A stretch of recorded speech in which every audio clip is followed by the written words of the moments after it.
Bienvenue sur ATV1, la télévision qui vous sourit, en direct de la brasserie populaire de la Bourse à Pont-Saint-Esprit dans le Gard. David va peut-être me rejoindre là, il est occupé. Pour vous rappeler que vous êtes bien entendu, viens mon David, viens, il arrive, que vous êtes conviés à venir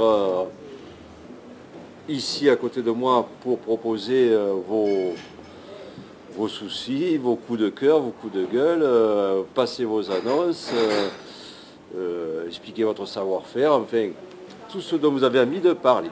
Comme David va le faire maintenant. Eh bien bonjour à tout le monde déjà. J-3, -4 pour ces présidentielles. Ah oui. Ça commence à chauffer un peu de partout à la télévision là. C'est assez phénoménal quand même, hein. Chacun dit moi j'ai fait ceci, moi j'ai fait cela, moi j'ai pas fait ça, moi j'ai pas fait ci.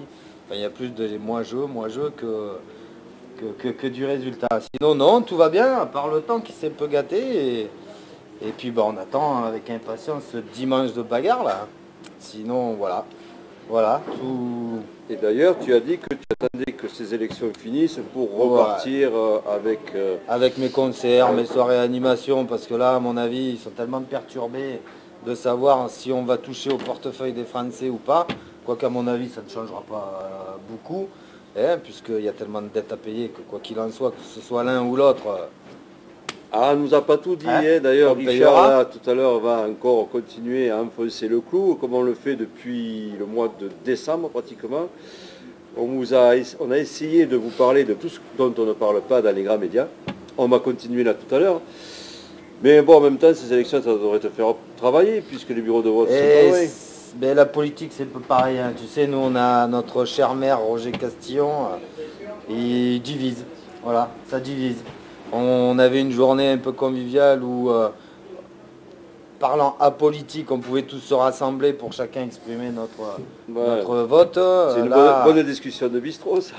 Voilà, c'était une bonne discussion. Là, le problème, c'est qu'ils ont fait 4 bureaux de vote, un à la Barandonne, un peu de partout. Là, au lieu de concentrer comme c'était le cas en plein centre-ville. Bah, à mon avis, il aurait été beaucoup plus facile de mettre ce jour-là 1 ou 2 navettes pour aider nos personnes âgées à venir voter en centre-ville, plutôt que d'aller voter derrière un hôpital ou dans un stade où on ne sait même pas, c'est personnel, il n'y a pas de conversation.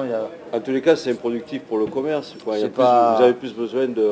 Alors, on a plus besoin de dynamiser. Je comprends que la mairie de Pont doit de l'argent, mais à mon avis, ils sont plus partis pour faire un village de retraités qu'une ville dynamique, quoi. Ah bon, bah écoute, j'espère quand même que combien il va rester de bureaux de vote là en face à la 4 ? Là, je sais pas. Moi, je sais que je vote là. Hein, heureusement qu'ils m'ont pas mis là-bas. Donc il aurait fallu qu'ils le mettent par ordre alphabétique, tu sais. Celui qui habite à Porte Sud aurait voté à la Barandonne, ou tu vois, ça aurait fait quand même dynamiser la ville, ça aurait fait circuler les gens pour aller voter, quoi. Il y avait la place pour tout, fait bon. C'est leurs idées, c'est comme ça divise, c'est un peu flou là cette année vis-à-vis de la mairie, donc je vous fais un petit coucou, je vous fais un petit appel. Il va falloir nous expliquer beaucoup plus de choses que simplement nous envoyer un petit courrier pour nous dire qu'il y a tel et tel concert ou qu'il y a telle et telle chose. On ne sait pas trop où on va, on ne sait pas trop où on en est. Ou que la terrasse va coûter plus cher. Ou que la terrasse va coûter plus cher, que les enseignes vont être payées, qu'on nous supprime des marchés, comme le 14 juillet, on nous supprime un marché pour faire passer le Tour de France. C'est pas mal. Ouais. C'est pas mal. Surtout Enfin, on verra tout surtout ça. qu'ils passent vite, hein. Ils n'auront pas le temps de s'arrêter boire un coup. C'est pas ça le problème à mon avis, c'est qu'ils vont devoir bloquer. Ils vont devoir bloquer la ville à partir de 8 h au matin, c'est-à-dire que même ceux qui vont vouloir venir boire un coup, ils viendront pas quoi. Puis on sait que pertinemment le Tour de France c'est des voyages pour camping-caristes. Hein. Ouais. Ils ont tout dans leur camping-car. Hein.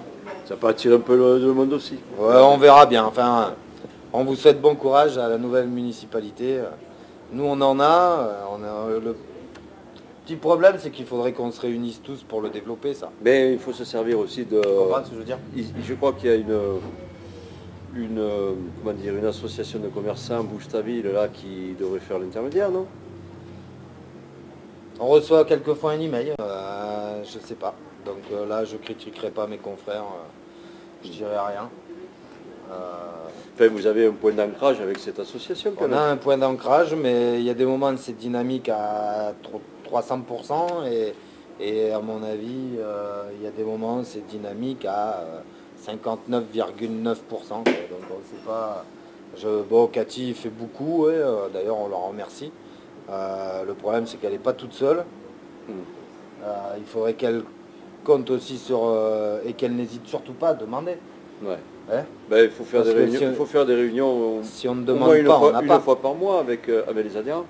Tu sais de quoi on parle, Max? Ben oui, On y était. j'y étais. On y était. Bon, à part ces petits coups de mou, là... La santé est bonne, hein. Les terrasses revivent.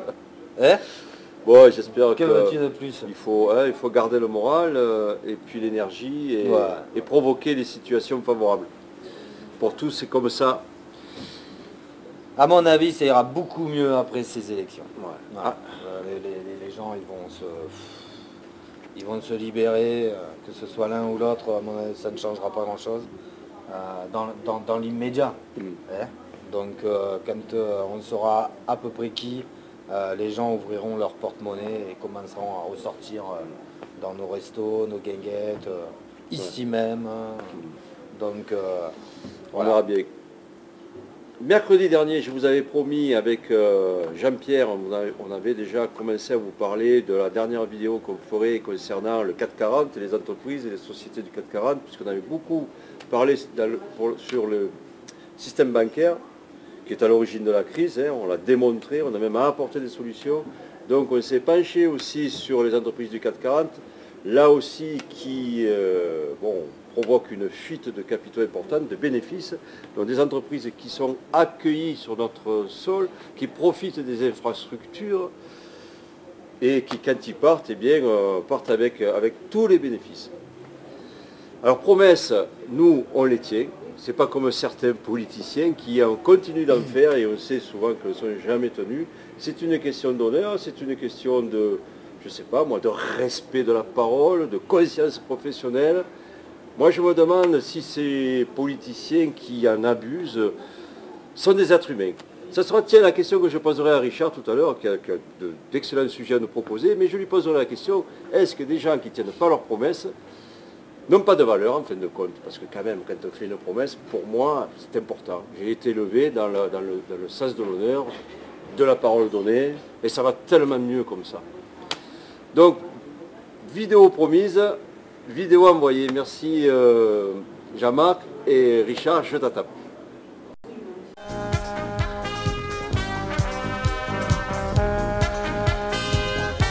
Bonjour.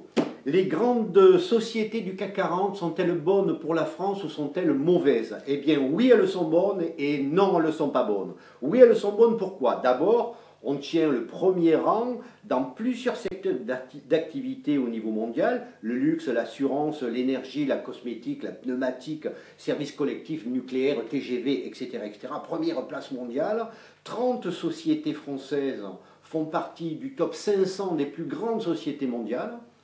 30 ans. Donc bravo, il y a un apport essentiel à la recherche et à tout ce qui reste, en France. Elles le font aussi, ces entreprises du CAC 40, 82 milliards de bénéfices et elles ont distribué en 2011 37 milliards aux actionnaires. Je vous rappelle que les dividendes rémunèrent l'actionnaire sans lequel il n'y aurait pas d'entreprise. Donc bravo Cocorico pour nos entreprises du CAC 40. Cocorico, oui et non. Alors non, pourquoi? D'abord parce qu'on n'en a que 4000 en France, et donc on ne sait pas les faire venir, on ne sait pas les retenir. 4000 en France, grandes entreprises, 16 000 en Allemagne. 4 000 en France, 16 000 en Allemagne, eh bien on le voit, on le retrouve ça dans la balance commerciale, 180 milliards d'excédents de balance commerciale pour les Allemands et 72 ou 74 milliards de déficit pour la France. Voilà, la réponse, elle est toute là. En plus, ces entreprises, ce qui est mauvais, c'est qu'elles ne recrutent pas beaucoup en France, 17% seulement, et puis les bénéfices qui restent en France, 9% seulement sont réinvestis sur le territoire, alors qu'elles ont utilisé le territoire pour faire beaucoup d'excédents. L'État français, les financiers leur font vraiment un tapis rouge. Et donc ça va pas du tout. Et en plus, ce qui est terrible à comprendre pour les Français, c'est qu'elles ne paient pas d'impôts, ou presque pas d'impôts. Alors comment ça se fait? Elles ne sont pas hors la loi quand elles ne paient pas d'impôts. Simplement, elles utilisent des lois, libre circulation des capitaux, des lois européennes et surtout des lois françaises, qui sont le bénéfice mondial consolidé. Ça veut dire quoi en deux mots? Total a des entreprises partout dans tous les pays, il fait des bénéfices là, il dit bon le bénéfice que j'ai fait en France, 12 milliards pour l'année dernière par exemple de bénéfices, eh bien je vais l'envoyer au Brésil parce qu'au Brésil j'ai beaucoup d'investissements à faire, j'ai pas fait assez de bénéfices, c'est pas contrôlable, donc il paiera 0 impôt en France. Et ça il n'y en a pas que Total qui fait ça, Danone, Suez, Essilor, Saint-Gobain, Schneider, tout ça paye pas d'impôt. Et les autres en payent, oui, les autres en payent. Ils en payent un peu parce que quand les autres payent des impôts, ils payent 8% d'impôts. Alors que je vous rappelle que n'importe quelle PME française, petite soit-elle, paye 33%. C'est l'IS, le taux d'imposition de l'IS, d'impôt sur les sociétés, 33%. Tout le monde paye ça, même les plus petites, mais eux, non, parce qu'ils sont très gros, ou alors ils négocient, ils provisionnent des charges, ce qu'on appelle les charges exceptionnelles, des charges exceptionnelles d'exploitation, d'investissement, de financement. Enfin bon, ils font un peu leur propre loi avec tout ce qu'on leur apporte sur un plateau, et les politiques, eh bien les politiques, ils leur font tapis rouge, mais ça va pas. 82 milliards pour...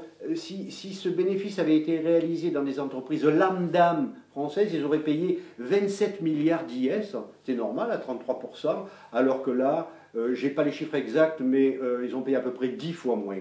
Donc il y a quelque chose qui ne va pas. Cet argent qui est fait sur le territoire français, il s'en va ailleurs, ce n'est pas contrôlable. Quand il s'en va, il n'est pas taxé, pas de TVA, rien, et il paye un petit impôt, et pourtant ils font beaucoup d'argent sur notre dos. Les politiques, là il y a de quoi faire, il y a de quoi récupérer pas mal de milliards qui nous sont dus raisonnablement, voilà, parce qu'ils s'enrichissent sur notre sol. Voilà les entreprises du CAC 40, bravo de les avoir, malheureusement on n'en a pas assez, mais il va falloir régulariser tout ça et réguler. On ne peut pas s'enrichir sur un territoire et leur dire merci beaucoup, au revoir, on s'en va avec la cagnotte, ça ne profitera pas aux Français, ni dans le recrutement, ni dans le réinvestissement, ni dans l'impôt sur les sociétés. Non, là il y a un problème qu'il va falloir revoir. Messieurs les politiques, au travail. Bye bye.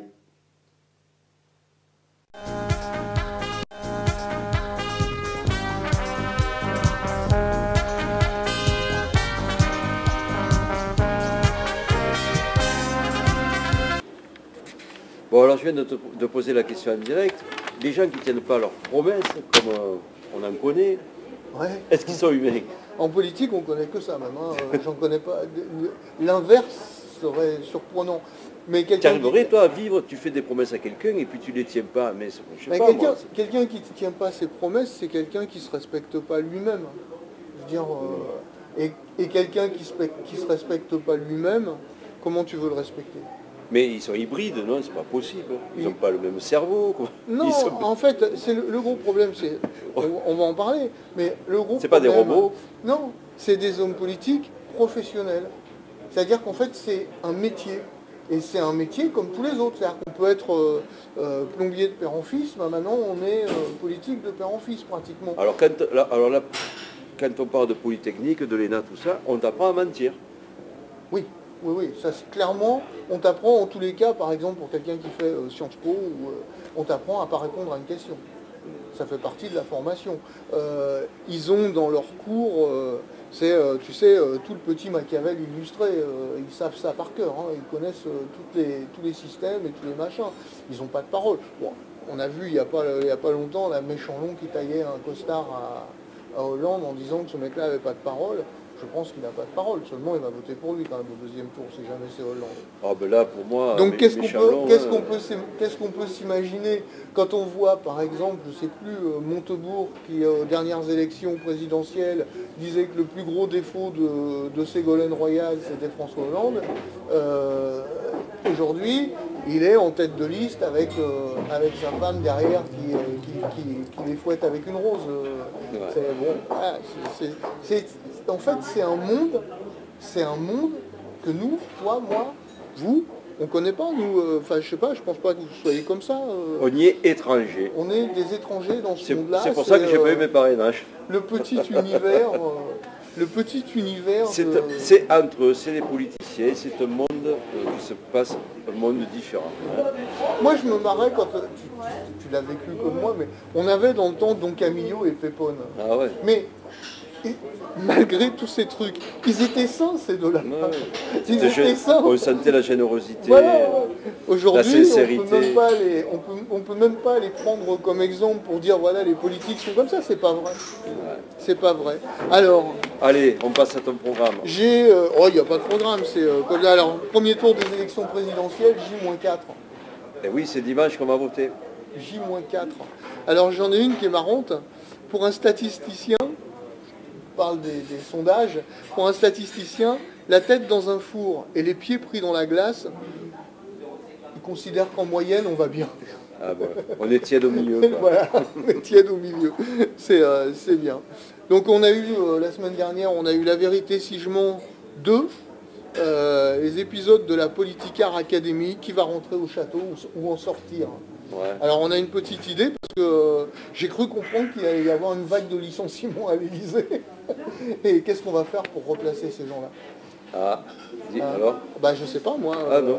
C'est la NPE ou Pôle emploi. Pôle emploi, voilà. Parce que ça va quand même faire une trentaine, une quarantaine de chômeurs en plus. Oh mais j'ai vu qu'ils avaient fabriqué un petit truc à l'Europe, ça s'appelle le MES là, hein, c'est un truc, une espèce de je sais pas comment on peut appeler ça, une institution là, un monstre institutionnel, et je pense bien, parce que alors ils vont trouver du travail. Ceux qui vont rentrer là-dedans, alors immunité totale, ouais. Je vois bien, Sarko par exemple, tu vois, s'il n'est pas élu, il y allait s'y réfugier. Ah là il a intérêt immunité totale, le type qui rentre là-dedans, c'est un bunker. D'ailleurs, tu sais, moi je boirais bien un petit Karachi 95. T'en as pas? Les valises, oui, elle va bien sortir un jour ces valises. Il est bon, en plus c'était une bonne année, tu sais, il a du radis. Ah oui, mais attention, il y est pour rien. Hein. Pour le moment, j'ai rien dit. J'ai pas envie d'avoir des ennuis, moi. Ah oui, bon, voilà. Alors, il y a un truc qui m'amuse. Belgique, la Belgique, 2 ans, plus de 2 ans sans gouvernement, en pleine crise, et ils s'en sortent. Alors, qu'est-ce que ça veut dire? Ça veut dire que si on se passait de gouvernement, ça n'aurait pas été pire. Ouais, surtout que nous, on a le pom-pom, parce que les Allemands, ils ont un gouvernement restreint. Je crois que c'est une dizaine de ministres, même pas. Nous, on en a 28. Ouais. Alors, il y a un autre truc. Dimanche, vous allez voter. Blanc, j'espère, en tous les cas. Pour nous, on va voter blanc.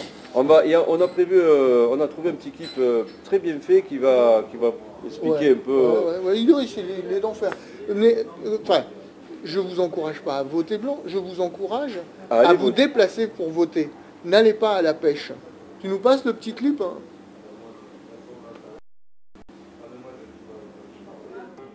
Ça, c'est un bulletin de vote. Vous en aurez besoin le 22 avril. 10 bulletins de vote vous seront proposés.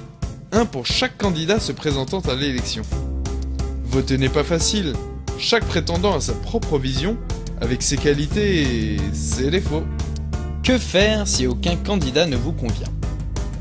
Ça, c'est s'abstenir. L'abstention n'est pas une solution. Elle est assimilée à un refus de participer et non à un acte politique. Il existe pourtant une alternative simple. Ça, c'est un vote blanc.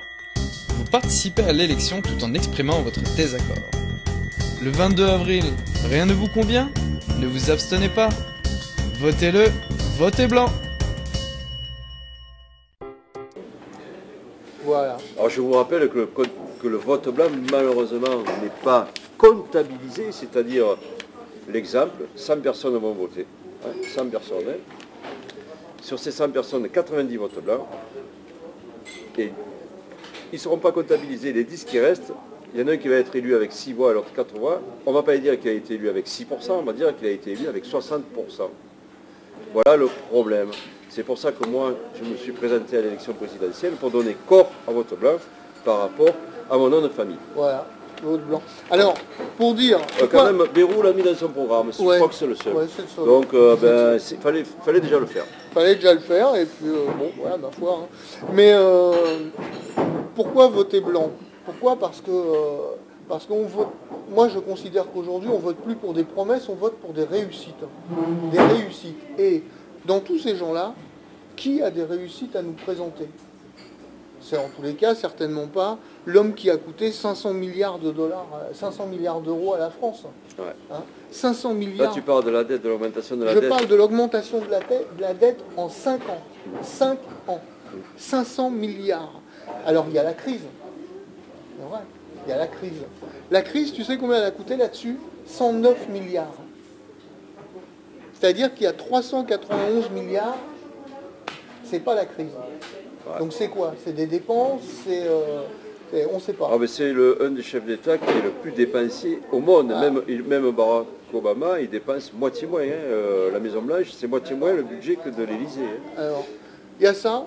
Le bilan de Sarkozy, c'est 1000 licenciements par jour. C'est son bilan. Ouais. Il avait annoncé clairement que s'il était embauché pour qu'il y ait moins de 5% de chômeurs, s'il était à 10%, ça sera un échec. Pour le moment, c'est un échec, donc c'est pas une réussite. On ne vote pas pour des échecs, on vote pour des réussites. On est d'accord? Présidence de l'Union européenne. Là, quand la France a tenu la présidence de l'Union européenne, il y a eu un dépassement de budget de 171 millions d'euros. C'était jamais arrivé dans l'histoire de la présidence européenne. Donc 171, alors c'était en 2008 avant la crise, mais 171 171 millions d'euros de dépassement. Pour donner un exemple, en 1995, le budget était limité à 14 millions d'euros. Le budget de l'an. Et en 2000, la France n'avait dépensé que 57 millions. Là, on est à au total, on est à plus de 230 ou 240 millions d'euros. Ouais. Malheureusement, c'est absent. Malheureusement, c'est notre pognon. Et malheureusement, c'est absent de la campagne électorale où on va nous balancer des faits divers. Voilà. Pour nous en ce moment, ouais, des arrestations. Voilà. Des arrestations. En ce moment, on a le droit aux arrestations. Ça, c'est la crise. Alors, bon, je ne veux pas dire qu'il n'y a pas la crise, mais la crise pour qui? La crise pour qui? En 1929, il y avait des patrons qui se jetaient des tours. Il y avait des gens qui se suicidaient parce qu'ils étaient touchés par la crise, parce que leurs entreprises... Aujourd'hui, on a tiré une leçon de cette grande crise de 1929. On s'est dit, en fait, il y en a qui peuvent payer. Tant qu'ils ont quelque chose à se mettre sur le dos, on peut leur prendre. Oui. Donc aujourd'hui, c'est nous qui payons. Mais oui, mais avec Aujourd'hui, toutes les entreprises font des bénéfices colossaux, mais nous, on paye. Sans arrêt, on paye. Et ne rêvez pas, le bilan est catastrophique. Le bilan de Sarkozy est catastrophique. Mais l'autre, c'est le même. Je ne tape pas sur Sarko. L'autre, c'est exactement le même. C'est des bons à Nîmes. C'est-à-dire qu'on aurait eu un socialiste ou un gouvernement de droite ou n'importe qui d'autre, c'est les mêmes. Aujourd'hui, il ne faut plus qu'il y ait de cumul de mandats. Alors ça fait aussi partie du truc de Beyrouth. Oui. Cumul de mandats. Il ne faut plus qu'il y ait de cumul de mandats, mais il ne faut surtout qu'il ne soit plus payé. Il ne faut plus qu'il soit payé. Un seul mandat, quand tu n'es pas payé, ça doit suffire largement. On prend tes frais en charge, c'est très bien, mais... oui, mais ils s'en foutent de ça, parce que... ça ne les intéresse pas. Mais même si tu leur enlèves leur salaire, tu as les puissants du monde qui tirent les ficelles et qui vont leur trouver des bonnes places, tout ça. Alors, tu sais que dans mes grands exemples... Parce que là, on vient de le voir dans la vidéo pour le 440, on en parlait pour les banques. La fuite des capitaux, c'est Mitterrand qui a permis la fuite des capitaux, hein. Alors, la libre circulation des capitaux, pour employer le terme exact. Eh bien, regardez, Total, en 2010, c'est 10 milliards de bénéfices. Combien d'impôts en France? Zéro. En 2011, c'est 12 milliards. Il a payé 1,2 milliard, c'est-à-dire que 10%. Moi qui ai ma petite entreprise, c'est 33,33% que je paye. Et c'est des dizaines de milliards qui s'échappent, qui partent, qui s'envolent. Et les banques, ça a été pareil. Tu sais que dans les exemples que j'aime bien, il y a un pays, c'est l'Argentine, qui s'est sorti de crise en 10 ans avec des mesures radicales. Je ne sais pas si tu t'en rappelles, je l'avais expliqué une ou deux fois, les politiques plus payées, fermeture des frontières à tous les produits qui viennent, qui sont en dehors du... Je crois qu'ils ont une organisation, je ne sais plus comment ça s'appelle, genre le Comecon, mais c'est... et donc là, l'Argentine vient de faire un coup fumant, ce qu'on ne ferait jamais chez nous. Bon, évidemment, Total est français. Ils viennent de virer le plus gros pétrolier espagnol de chez eux. Virer. À la porte. Dehors. On ne veut plus de vous, vous nous pillez, on ne veut plus de vous chez nous. On est capable de faire ça tout seul. Et pourquoi nous on ne ferait pas comme ça avec certaines personnes qui... Parce que tout à l'heure tu disais que les gens qui viennent en France et qui profitent et qui ne payent pas, en fait une des choses qui les arrange, surtout en France, c'est, jusqu'à présent, ça a été l'espèce de sécurité dans laquelle ils pouvaient installer leur société, installer leur structure, installer leur machin. Donc ils veulent bien de cette sécurité, de ce gouvernement, de cette stabilité, de nos institutions, de nos infrastructures. De cette stabilité dans nos institutions. Mais par contre, ils ne veulent pas y participer. Voilà. Donc ils emmènent leur pognon ailleurs. Quand ils partent, ils prennent la cagnotte et puis ils nous disent merci. C'est exactement ça. Bon, voilà. Un petit zapping peut-être. Voilà. Ça a été long. Hein. Voilà. Non, on va passer un zapping. Je voulais simplement dire que si les banquiers faisaient leur boulot et si les entreprises, les grosses entreprises du 440 étaient raisonnables et si surtout nos politiques faisaient de la vraie politique, faisaient leur métier, on n'en serait pas là. Alors, quand on dit les banquiers, il faut quand même dire aux gens, les banquiers, c'est pas votre agence, hein, c'est pas le gars qui tient l'agence et qui, eux, ils sont pour rien. Mais là, on a fait une vidéo sur les banques qui marche bien, qui a été visionnée presque à 6000. C'est la dernière vidéo qu'on a fait sur les banques, où on a mis à l'honneur les petites structures bancaires. Très bien. Un petit zapping.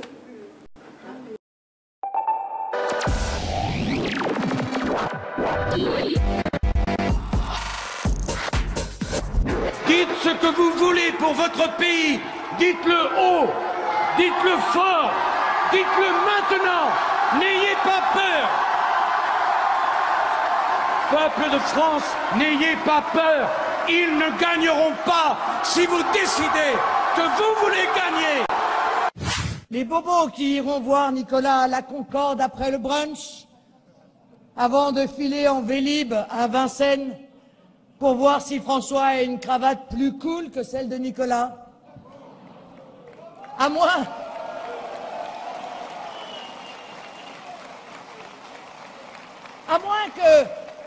que la séance de yoga n'oblige à écourter ces petites festivités parisiennes. Aujourd'hui, je suis prêt à vous représenter au second tour de l'élection présidentielle.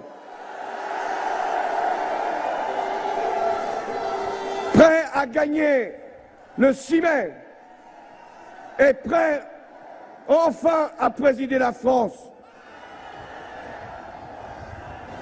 Ça se réchauffe. Même en haut, ils nous écoutent.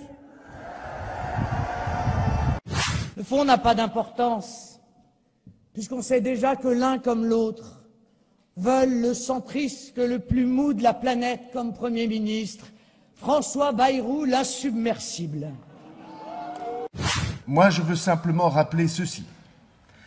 Ça n'est pas à la dimension des foules qui assistent au meeting qu'on mesure la vérité des discours qu'on y tient. Il est même assez souvent arrivé dans l'histoire que plus nombreuses soient les foules, plus gros soient les mensonges et plus graves les désillusions. Mais on vit pas dans le même monde, mais oui, monsieur Denisot. Je sais pas où je suis. Eh bien, donnez-nous votre salaire. Combien vous gagnez? Mais c'est moi qui me paye. Combien vous gagnez? Ça vous regarde pas. Ça vous regarde pas. Dites-le français. Combien vous gagnez? Vous êtes payé. Vous n'oserez pas le dire. C'est moi qui vous paye avec mes impôts, monsieur. Ah. Par exemple, il y a quelqu'un que vous connaissez bien, c'est le patron de la chaîne, hein, Martin Bouygues, hein, 2,5 milliards de fortune, et ça c'est inadmissible. Ça correspond il faudrait, je crois, à peu près 200 000 ans pour qu'un smicard puisse gagner autant de 200 000 ans de travail. Donc c'est pour dire la disproportion qui existe aujourd'hui dans cette société-là. Oui, plein les poches. Donnez vos salaires. Traitez-nous de voleurs Donnez tant vos que vous y salaires. êtes. Mais Donnez vos salaires un jour. Traitez-nous de voleurs Je tant que vous traite y pas de êtes. voleurs. Mais plein les poches. Qu'est-ce que ça veut osez dire? dire votre salaire. Plein les poches. Osez dire Qu'est-ce votre que ça veut salaire, dire, monsieur Apathy. Mais mon salaire, monsieur, Osez le dire. je le mérite, mon salaire. Mais peut-être, alors dites-le. Comme vous. Eh bien, dites-le si Eh vous le bien, je ne méritez. vous le dirai pas. Ah, vous n'êtes pas un inquisiteur. Voyez.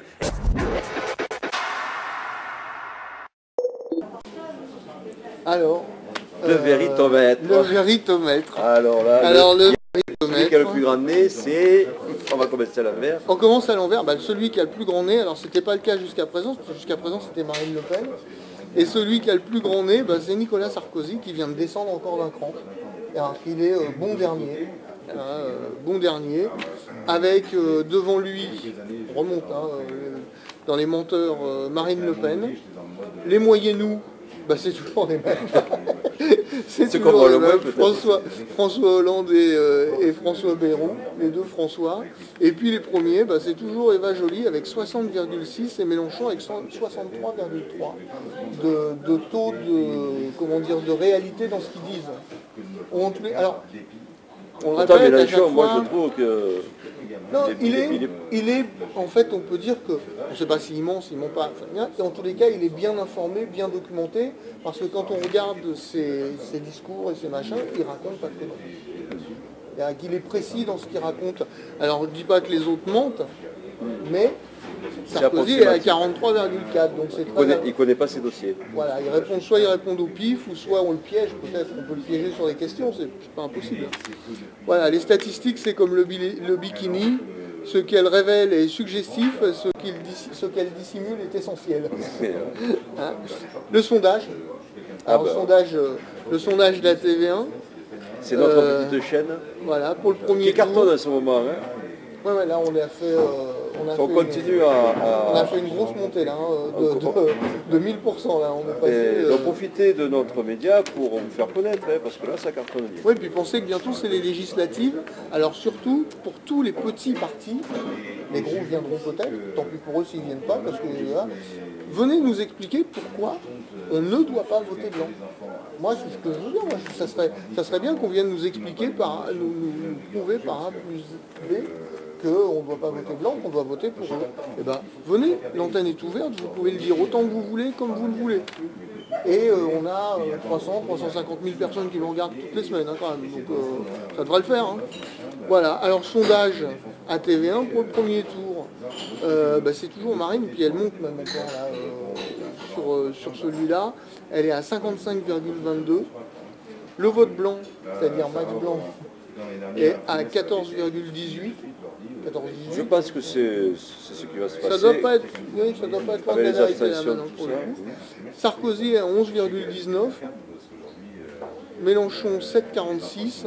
Hollande 5,22. Bayrou 2,99. Eva Joly 2,24. Nathalie Arthaud 1,49, etc. Voilà. Et puis, alors là c'est plus sérieux, mais malgré tout... là c'est sondage internet, les sondages des grands médias, voilà, Sofpresse, vous les connaissez, on ne vous en parle pas. Oui, il y a Le Monde qui vient de se faire avoiner, ils sortent un sondage sur 200 personnes. Voilà. Il ne faut pas exagérer, sondage bidon.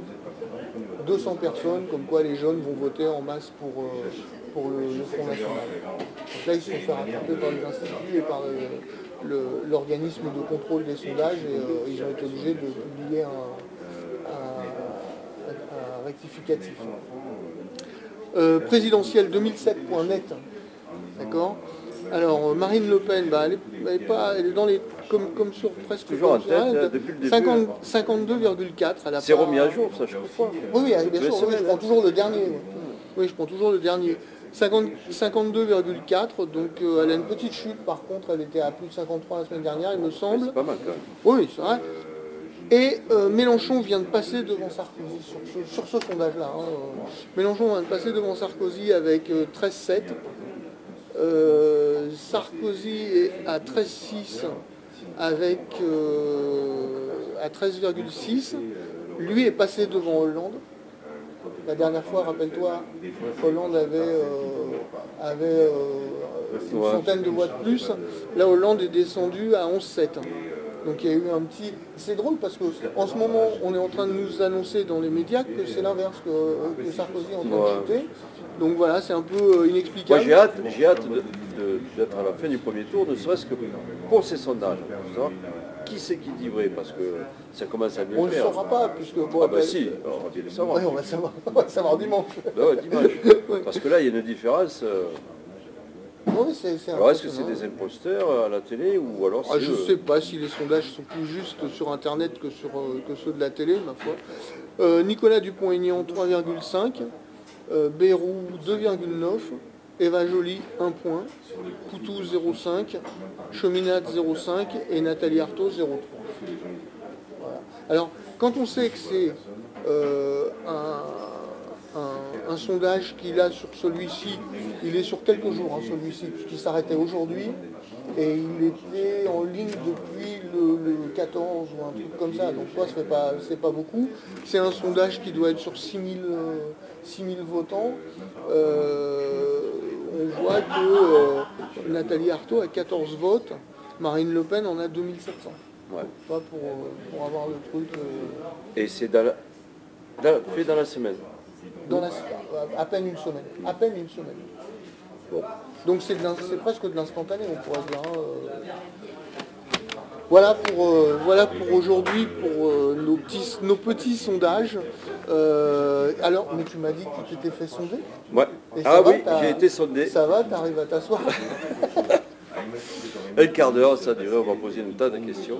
On m'a demandé de noter les candidats de 0 à 10. Je leur ai donné un parce qu'ils avaient de belles cravates.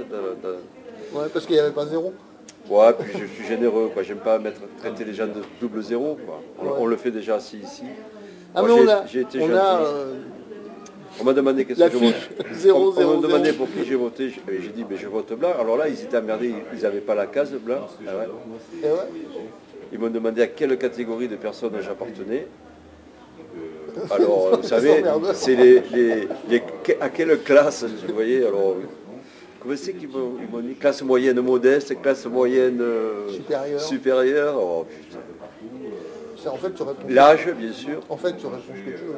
On peut répondre ce qu'on veut. Bon, j'essaie d'être assez honnête, de ne pas trop dire de bêtises. Ouais, pas dire de bêtises, t'as pas menti. Après, ils vont chercher qu'est-ce que j'avais voté l'année dernière. Enfin, bon. Ouais. Pourquoi pas, si ça peut les aider, nos chers politiques, ce genre de sondage. C'est pour ça que j'ai joué assez le jeu. Bon. Voilà. Un petit peu de blanc. Avant les sorties, mais tu peux rester avec moi, puisque les sorties, ça concerne les élections. On va remettre les couches. Je me suis hasardé à faire une petite vidéo, ça me tenait à cœur. Alors ça plaît pas.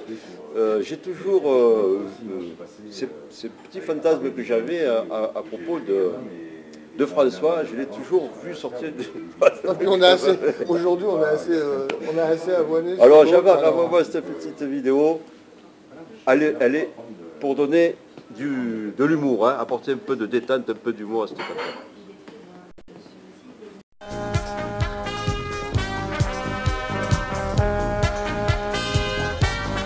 Je suis François le camembert, que les Français préfèrent au brie, au casse-croûte comme au dessert, mou et coulant, moi je le suis. Camembert, Nicolas, casse-toi donc de là. Camembert, Nicolas, retourne voir Carla. Je suis François le camembert, je viens de gagner des primaires. Tant pis pour Madame Royale, c'est moi le candidat normal.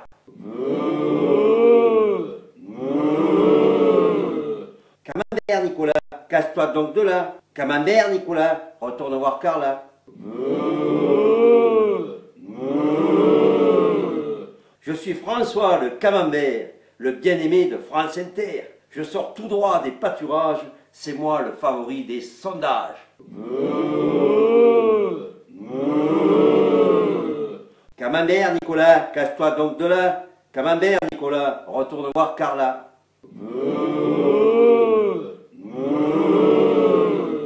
Je suis François le Camembert. J'ai obtenu l'appui des Verts. On me surnomme président parce que j'ai pris le mordant.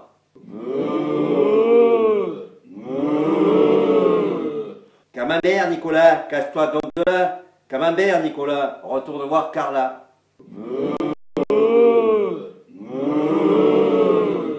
Camembert, président, Camembert, président, Camembert, président.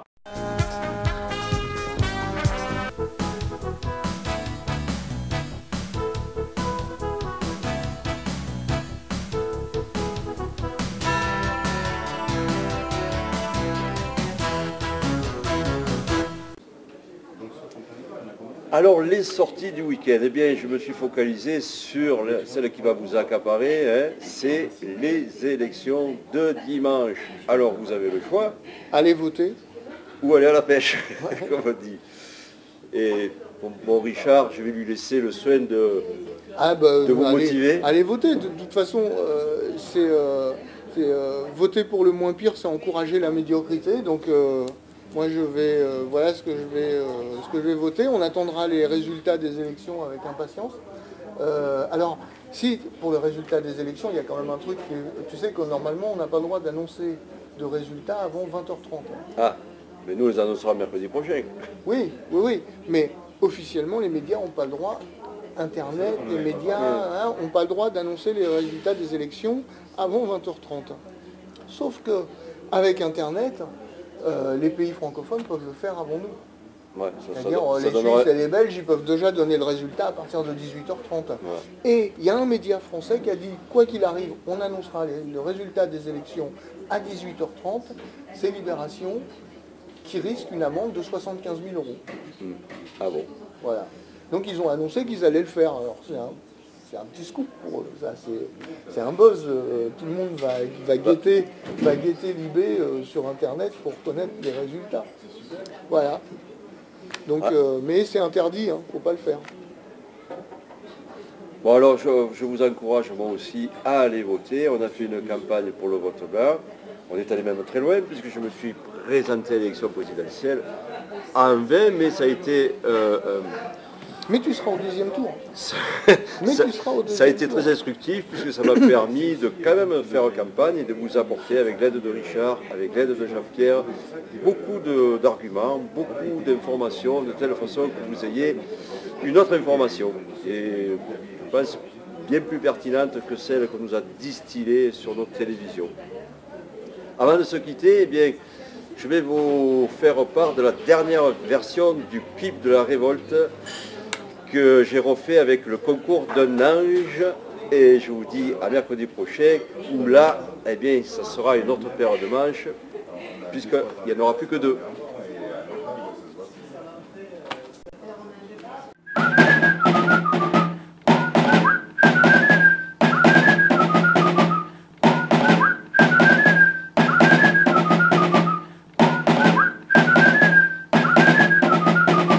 Depuis plus de 30 ans, gauche et droite réunies m'ont donné l'impression de nous avoir souvent trahis. Et ce n'est pas la campagne d'aujourd'hui qui atteint les sommets de la nuit qui pourrait me faire changer d'avis. Mais non, de Dieu, on est plus nombreux qu'eux. Qu'est-ce qu'on attend pour un vrai changement? Mais non, de Dieu, on est plus nombreux qu'eux. Et maintenant, on n'a plus besoin d'eux. Avec l'appui des grands médias, nos politiciens bardés de mandats nous promettent toujours des années meilleures, mais à condition de serrer davantage la ceinture. Et non, de Dieu, on est plus nombreux qu'eux. Qu'est-ce qu'on attend pour le vrai changement? Mais non, de Dieu, on est plus nombreux qu'eux. Et maintenant, on n'a plus besoin d'eux. C'est au nom de la nation qu'ils contournent la Constitution. Et de trahison en récession, ils mettent tous les moyens pour bafouer les droits du citoyen. Mais non, de Dieu, on est plus nombreux qu'eux. Qu'est-ce qu'on attend pour un vrai changement? Mais non, de Dieu, on est plus nombreux qu'eux. Et maintenant, on n'a plus besoin d'eux. Des ministres, on pourra en trouver. Des économistes, mais on en connaît. Et le gouvernement, on saura le nommer pour qu'il dirige en toute intégrité et qu'il restitue à la France toute sa dignité. Mais non, de Dieu, on est plus nombreux qu'eux. Qu'est-ce qu'on attend pour un vrai changement? Mais non, de Dieu, on est plus nombreux qu'eux. Et maintenant, on n'a plus besoin d'eux. Reprenez tous ensemble le refrain, car c'est maintenant qu'il faut prendre la main, qu'ils comprennent que c'est la fin, que nous maîtriserons sans eux notre destin.